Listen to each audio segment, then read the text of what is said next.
What's up, guys? If you came here looking for the best daily driver cargo ship, then look no further because I'm looking right at it. Here she is, the RSI Hermes. You are looking at what I believe to be the Constellation Killer. I know they're in the same family of ships, but I really think this ship is the replacement for the Constellation. It is in my heart anyway. Now, what you're looking at here is, in my opinion, the Constellation Killer. I think this ship has the ability to take over the top spot that many people put the Constellation in. Personally, I'm no Constellation fan, and I never have been, so I've always been looking for a ship to take up that role. And I believe RSI has actually done it with this ship. But what we're looking at now is the most controversial part of this ship, and we'll get to that in the interior tour. But first, let's get to the stats. Alright guys, let's go ahead and let's start at the weapons. We have two pilot controlled size 4 CF447 Rhino laser repeaters, or whatever you want to put in place of those. We also have a remote turret with two more size 4 CF447 Rhino laser repeaters. If there is no one in the co-pilot seat, the pilot does have control of all 4 size 4 laser repeaters. And of course, it does have a size 2 sure grip tractor beam turret. As far as missiles go, we have two size 2 Hermes 282 missile racks, which hold 8 size 2 missiles each for a combined total of 16 size 2 missiles. We have 4 size 2 shields, so this is not a tank like the Constellation is with its 1 size 3 shield, but it lacks in hull HP and shields. It makes up for in a bunch of other areas, and we'll get to that in 1 second. We have 2 size 2 power plants, 2 size 2 coolers, and 1 size 2 quantum drive. We have 1 size 2 radar and 1 size 2 jump drive. So the cruise size of this ship is 2, SCM speed of 180 meters per second, SCM boost 370 meters per second, and a nav max speed of 1200 meters per second. And it's pretty consistently more maneuverable than the Constellation. So this thing comes with 4.65 SCUs of QT fuel and 70 SCUs of hydrogen fuel. The max distance on the stock quantum drive is 290 gigameters, which is massive. You can pretty much go anywhere you want to. You could go to 7-Eleven and cash in your lottery tickets like 100 times, or you could even go through the jump hole to Nick's 1,500 times trying to get to Nick's, but you come out and stand every time. If you know, you know. So this thing only has 124,700 hull HP, but here's the kicker. It's roughly the same size, maybe a little bigger than the Constellation, but this thing has a massively impressive 288 SCUs of cargo. We have a claim time of 11 minutes and 10 seconds and an expedited time of 2 minutes and 48 seconds. So if you run into an asteroid going mock Jesus, or you just forget your keys somewhere, you can get it to the station that you're in a jiff. So let's go ahead and let's take a tour of the interior, and we'll take a look at the outside. So starting up here at the bridge, we have a massively open, obstruction-free middle of the windshield. We do have some bows on the outside, but they don't really get in your way in the pilot seat or the co-pilot seat. And this is the best part over here, right in the middle of the floor. We have, yep, you guessed it, an entry point as soon as you get out of your pilot seat. Doesn't get any better than that. So right here we have the co-pilot bed. Over here we have the pilot bed. We have a little date night place right here. You can sit down, chat, eat with your homies. We got a kitchenette right here, and we have the patented shower toilet. While you're sitting on the toilet, whatever you're doing, you can take a shower at the same time, so you never feel nasty. And unfortunately, this one does not have the new camera tech that shows you in the mirror.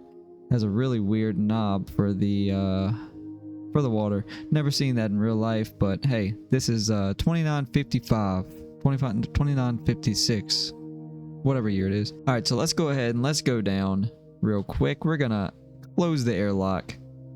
That's the coolest thing ever. Go down, and here we are outside of the ship. That quick and easy. Let's take a look at that from the outside, why don't we? That is just so cool. I love ships that have an elevator in front. MSR.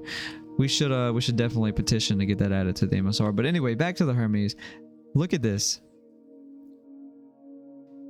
Don't you just love the new lights that they put on the ground to make you make sure you watch out and don't get your head hit by whatever's coming down, whether it be a cargo bay or an elevator?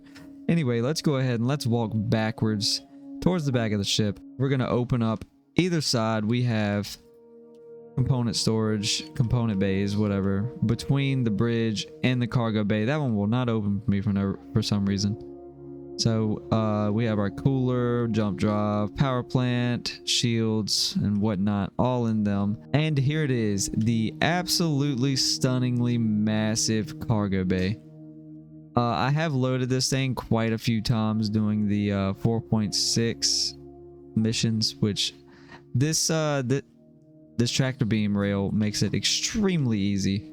I wish I had some footage to show you, but I'm sure we'll find some. But I'm sure we will definitely have some footage of that in action with this upcoming 4.7 patch. So don't forget to hit that like and subscribe button so you can definitely get alerted to that. So we have our weapon racks, suit lockers. We have one on each side of each. So each crew member can walk in or out of the back door here and grab their suits or their weapons, whatever they have it. So this is the most controversial part of this ship, and that is you can't fit a nurse through here. But in my humble and honest opinion, I don't think every vehicle should be able to fit a NERSA, because that just defeats the purpose of the actual medical ships and gameplay. That's just my opinion. Everyone has one, and yeah, but it's more than big enough to get 32 SCU boxes in here. I've done it several times. I mean, obviously they have to be straight and whatnot, but it's more than easy enough. And once again, it does have that red outline where the ramp is going to land. Make sure you watch your head, don't get hit by the ramp. You have your fire extinguisher right here. You have a computer slot right here, which is coming in an upcoming patch. You have your relays, another fire extinguisher right there, just in case you have a dangerous bit of cargo. Alright, let's take a look at this remote tractor beam. The station is right here. As soon as you walk in the back door, it's to the right. We're going to power on. And here we are in the remote turret for the tractor beam. And if you press S, then you can slide back and forth, in and out. Which most of the time, what you're going to do is you're going to be looking backwards. You're going to grab a cargo box, press S, drag it in with you. And you can either have someone else, or you can use this turret and place the boxes wherever your heart is content. Look at you don't have a head in this camera view. That's crazy. All right, let's get out of this and let's take a look at the outside. So we're gonna walk down the back ramp. Wow, this ship, you never realize just how big Star Citizen ships are until you go in third person. This thing is absolutely massive. All right, we're just gonna do a quick little walk around. Of course, you got your back ramp, your ramp access right there. No component access on the outside of this ship. You have 4 little landing gear at the bottom, which is a weird design choice in my opinion. I do really love the Apollo chassis. I wanted this to happen the whole time. I thought it was going to be a module for the Apollo, but ended up being a completely different ship, even though it's the same chassis. I love the look of the Apollo. I seen the excellent potential of it being a massive cargo ship that is also just, it has the RSI look. It's really cool. It makes me really excited for my Galaxy. Let me know down in the comments if you have a Galaxy and if you're excited about it.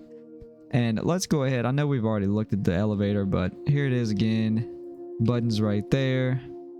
And again, you got your don't bump your head lights. And that's your quick in and out. Got some cool little folding winglets. They come down when you let your landing gear up and down.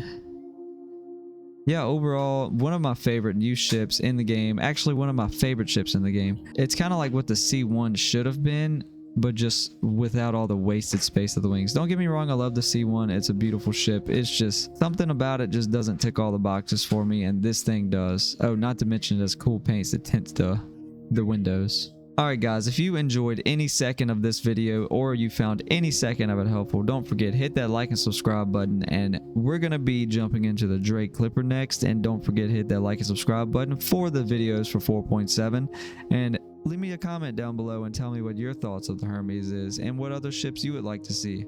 Anyway, I'll see you in the next one guys. Peace.